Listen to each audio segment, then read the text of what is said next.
Hey, welcome back. In today's video, I'm going to be talking about that mindset, baby. We cannot take care of ourselves and heal and prioritize self-care if that mindset is not where it needs to be. So today, I'm going to be telling you some ways for you to shift that mindset so that you can design and have the life that you want to have. So I feel like manifestation is such a buzzword right now, whether it's through journaling, vision boards, there are lots of ways, but at the premise of it is just to work toward having that life that you want to have. But you know what? You can't do that if you're having a negative mindset. So it's important to take the time to focus on that mindset so that you can prioritize, make steps, and make moves in the life that you want to have. And so that may be healing, that job, friends, relationships. There's lots of different things that you can move toward if you have a healthy mindset. So before we jump into that, if this is your first time finding me, then hey, I'm Rashonda. I make videos about self-care and healing, and I'm just excited to see you guys. So think about joining the family by hitting that subscribe button. Also, you can catch me on Instagram as well, where I post lots of information and value about self-care and healing as well. So without further ado, let's jump into this mindset because the mind is a powerful thing.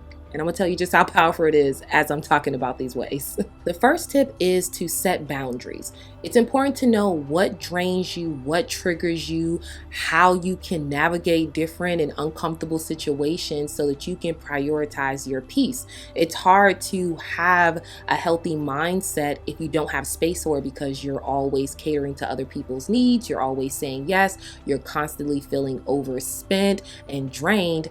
You can't prioritize yourself. You can't put yourself first and kind of aim for those things that you want in your life. So it's important to know your boundaries because they protect you and allow you to have freedom and safety within your life.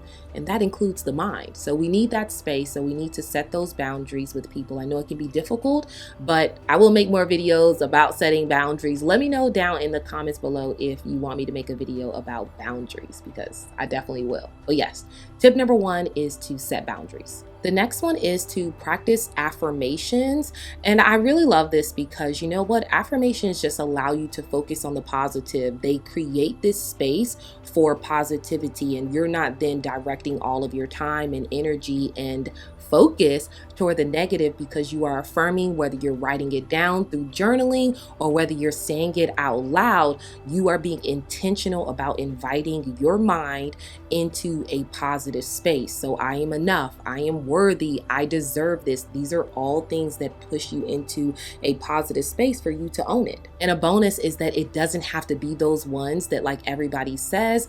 I love like I deserve healing. Healing is for me. Healing is not a race. So these are words and affirmations that are very particular to me that are a focus on healing, but it is bringing me, right? Bringing my mindset toward a place where I can flow and move forward and care for myself. The next one is to reframe the narrative. So what do I mean by that is sometimes we get caught into these narratives of the stories that we tell ourselves that we're a failure, we're no good.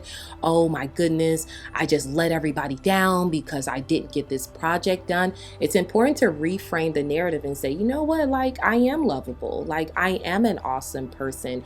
I may have not gotten that project done, but I did get these tasks done. So what it tells us is that the narrative is not then that I'm a failure, right? But it tells us that, you know what, like I did accomplish something, so I do deserve to praise myself. So the story is of valuing what you were able to contribute and less on what you weren't able to contribute, which then gives you a place to say, hey, what are my steps tomorrow? What are my next steps? Because your mindset in the narrative that you're telling yourself is to value what you're able to contribute and not just putting yourself down and making you feel like, oh my gosh, I have nothing else to give, right?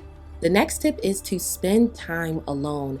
It's important to know that being alone does not have to be lonely. When you're spending time alone, you're focusing on your thoughts, you're focusing on your moves, you're focusing on your desires, and you're able to ground yourself to say, you know what, when I take this next step, this is something that I actually want.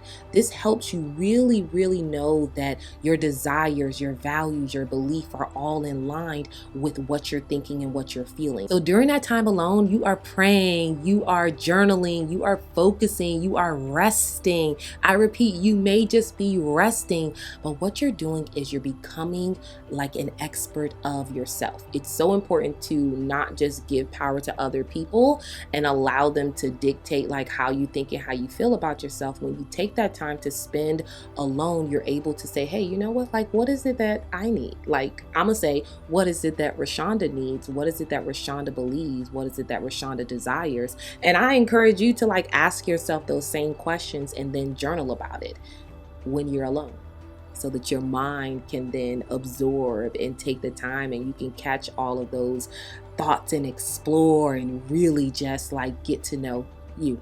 The next tip is to shift from a scarcity mindset to an abundance mindset. I had to do a lot of work on this because from my humble beginnings, I really operated out of fear a lot. So I was like, oh my gosh, I'm not going to have enough of this. And what if this happens? And what if this happens? And it stopped me from actually doing a lot of things. Would you believe it? Sometimes it stopped me from posting YouTube videos. And so I had to switch to an abundance mindset to not be operating out of fear and to grow and to look at things as a learning opportunity. So it's important to know that you can adopt an abundance mindset by practicing gratitude, by looking at what's stopping you from believing that what you want to do is possible.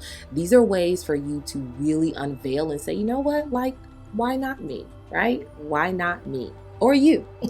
And the last one is just to pay attention to your words when you're talking. Listen, that's directly connected to how you think. So how you think and how you speak are very connected. So it's hard to have a positive and healthy mindset if you're like talking very down to yourself, if you're always comparing yourself, criticizing yourself, and letting that inner critic run rampant. Okay, it's like put that in a box and to say, you know what, we're all a work in progress, and start to speak life into yourself. Sometimes you might have to speak to yourself as though you're your best friend and say, hey, like if I was going through this situation or my best friend was, what would I say to them?